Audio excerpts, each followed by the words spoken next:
Assalamualaikum dan salam hormat. Bersama saya Fazril Hisham Afandi dalam Berita Pagi Sarawak, edisi Sabtu 26 September. Kita mulakan berita dengan perkembangan ini. Kementerian Pelancongan Seni dan Budaya Malaysia (MOTEC) komited membangunkan kawasan Semerahan yang dilihat berpotensi sebagai destinasi eko-pelancongan menarik di Sarawak. Menurut menterinya, Datuk Seri Nancy Shukri, dengan memiliki kepelbagaian produk makanan yang boleh dipasarkan ke pasaran tempatan maupun luar negara, industri pertanian di Semerahan juga bakal dijadikan antara fokus dalam pembangunan di kawasan berkenaan. Datuk Seri Nancy berkata selain mengembangkan industri pertanian di kawasan tersebut, pewujudan pakej eko-pelancongan juga digalakkan bagi menarik minat pelancong yang ingin merasai kelazatan makanan tempatan. Ia sekaligus menjana pendapatan peniaga-peniaga kecil yang menjual hasil tanaman serta ternakan di gerai-gerai sepanjang jalan raya kawasan tersebut. Dalam pada itu, industri inap desa juga dapat dipertingkat yang sudah tentu menyediakan keindahan alam semula jadi kepada pelancong. Beliau memberitahu pemberita semasa lawatan ke ladang nanas Sungai Mata, Semerahan. Sebelum itu, Datuk Seri Nancy berkesempatan melawat kilang pemprosesan makanan berasaskan nanas milik pengusaha nanas tempatan Sepawita di kampung Lubuk Mata. Sarawak berwaspada terhadap individu yang kembali ke negeri ini selepas pilihan raya negeri Sabah. Timbalan Ketua Menteri Datuk Ahmad Douglas Ugah berkata, ini berikutan Sabah kini dikategorikan zon merah selepas mencatatkan peningkatan jumlah kes baru positif COVID-19. Datuk Ahmad Douglas yang juga pengerusi Jawatankuasa Pengurusan Bencana Negeri JPBN memberitahu kira-kira 500 anggota polis dari Sarawak telah dihantar ke Sabah selain ahli-ahli politik tempatan yang membantu proses berkempen. Ini tidak termasuk pengundi dari Sabah yang kembali ke negeri itu untuk menunaikan tanggungjawab mereka. Justru itu, JPBN meletakkan syarat kepada individu yang akan kembali ke Sarawak selepas proses pengundian. Antara syarat tersebut ialah individu yang keluar dari Sarawak sama ada dalam negeri atau luar negara atas urusan kerja atau melancong hendaklah menjalani kuarantin 14 hari di rumah apabila kembali ke negeri ini. Datuk Ahmad Douglas berkata demikian di Betong pada Majlis Penghargaan 33 pesara dan pegawai Jabatan Kerja Raya JKR yang akan bersara dari seluruh negeri. Beliau yang juga Menteri Pemodenan Pertanian, Tanah Adat dan Pembangunan Wilayah menyarankan pesara JKR untuk mencuburi bidang pertanian moden. Jelasnya kerajaan negeri telah mewujudkan program tabung fasilitasi pertanian bagi membantu golongan yang berminat menerokai bidang tersebut. Ia sekaligus membantu Sarawak mempergiat promosi bidang pertanian ke arah menjadi pengeksport makanan utama menjelang tahun 2030. Sarawak telah menyalurkan hampir 1.3 juta ringgit kepada 4,386 penerima bantuan khas ibu tunggal BKIT di negeri ini. Menteri Kebajikan Kesejahteraan Komuniti, Wanita Keluarga dan Pembangunan Kanak-kanak, Datuk Seri Fatimah Abdullah berkata, ia diberikan secara sekali bayar untuk fasa pertama kepada ibu tunggal yang menerima bantuan kanak-kanak BKK setakat semalam.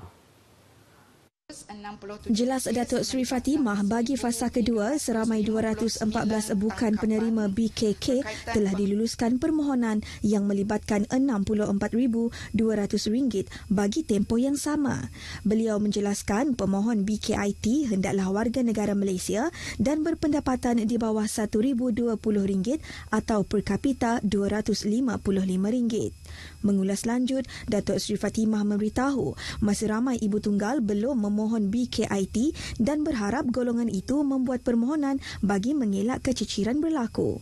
Dokumen seperti kad pengenalan, salinan pengesahan atau penyata bank serta borang pengesahan diri perlu disertakan bagi membolehkan mereka memohon BKIT tersebut.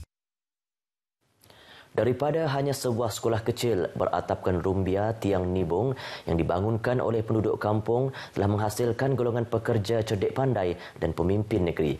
Kejayaan yang pernah dihasilkan oleh Sekolah Kebangsaan Kuala Tatau ini harus diteruskan dan dipertingkat selaras dengan keperluan transformasi sekolah TS25. Menteri di Jabatan Ketua Menteri, Integriti dan Ombudsman Dato' Talib Zulkifli berkata lokasi bukan menjadi ukuran melahirkan anak-anak yang berjaya, sebaliknya usaha yang berterusan. Proses transformasi ini mengambil masa, tapi ia memerlukan satu pecutan, satu kemahuan untuk mengubah sebuah sekolah. Saya yakin ini boleh dicapai dengan adanya kerjasama antara penduduk, ibu bapa, para rakan, penting sekali guru-guru. Tambah beliau, TS25 yang dilancarkan di SK Kuala Tatau merupakan usaha mempertingkatkan kualiti pengajaran dan pembelajaran. Selain penyediaan fasiliti merangkumi teknologi semasa, ia bakal menyediakan suasana pengajaran dan pembelajaran yang kondusif kepada murid dan guru. Oleh itu, melalui TS25, kolaborasi pelbagai pihak seperti Institut Pendidikan Guru Kampus Batu Lintang dan SMK Kidurong adalah antara langkah memacu kecemerlangan SK Kuala Tatau.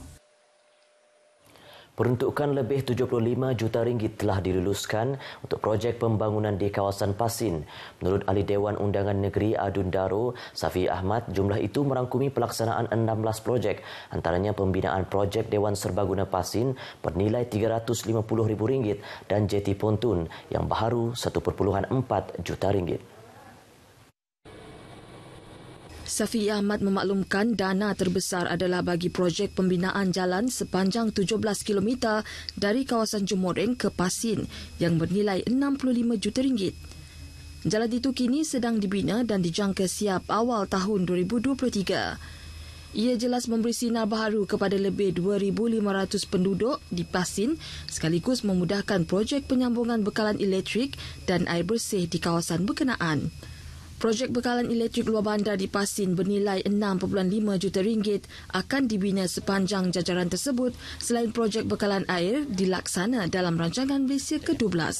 Jadi kita ambil tempoh yang paling panjang pun dalam tempoh 5 tahun akan datang. InsyaAllah kawasan ini akan menjadi satu kawasan yang tidak lagi terpencil dan juga kawasan yang akan mendapat kemudahan asas di mana yang diperlukan ataupun yang dinikmati oleh kawasan-kawasan lain khususnya di kawasan bandar.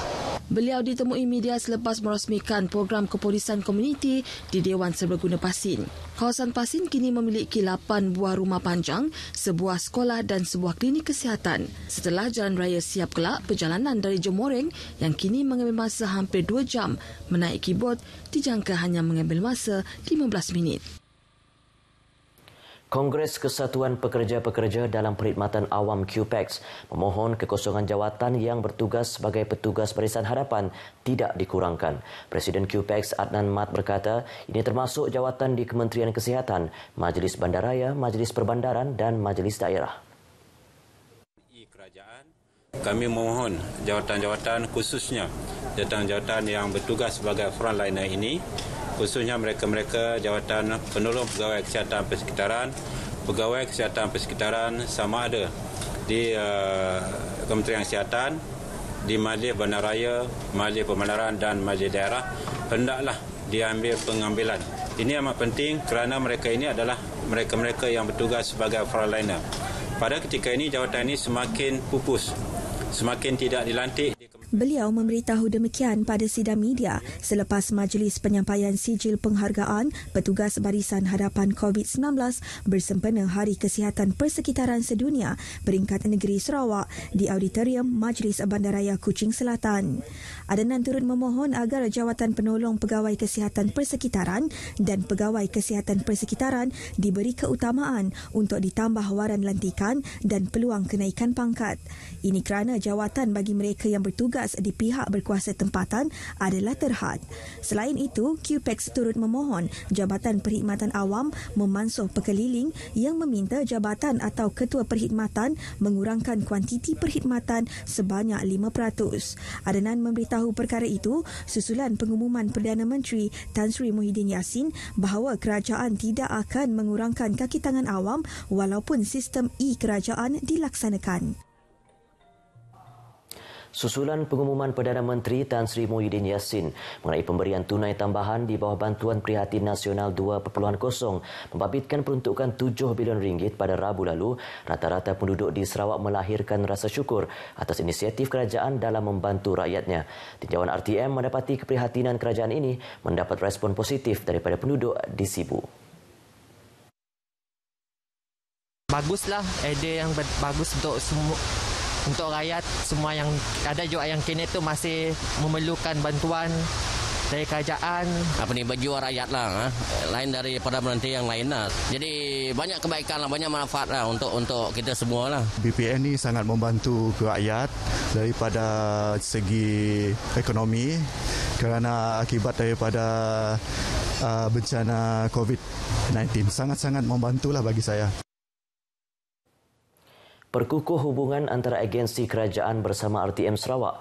Perlawanan persahabatan bola tampar telah diadakan semalam. Ketua Penolong Pengarah Kejuruteraan TV RTM Sarawak, Nurjihan Yahya berkata, menerusi penganjuran acara sedemikian, ia mengeratkan hubungan antara badan penyiar dengan agensi keselamatan negara selain berkongsi maklumat.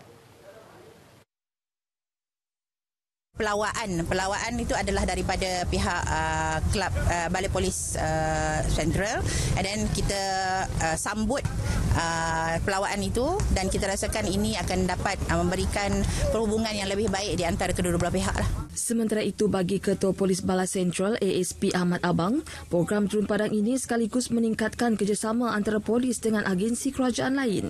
Polis dan masyarakat itu hendaklah bekerjasama sama ada tidak sekira daripada jenayah, ada kesukanan dan juga aktiviti kemasyarakatan.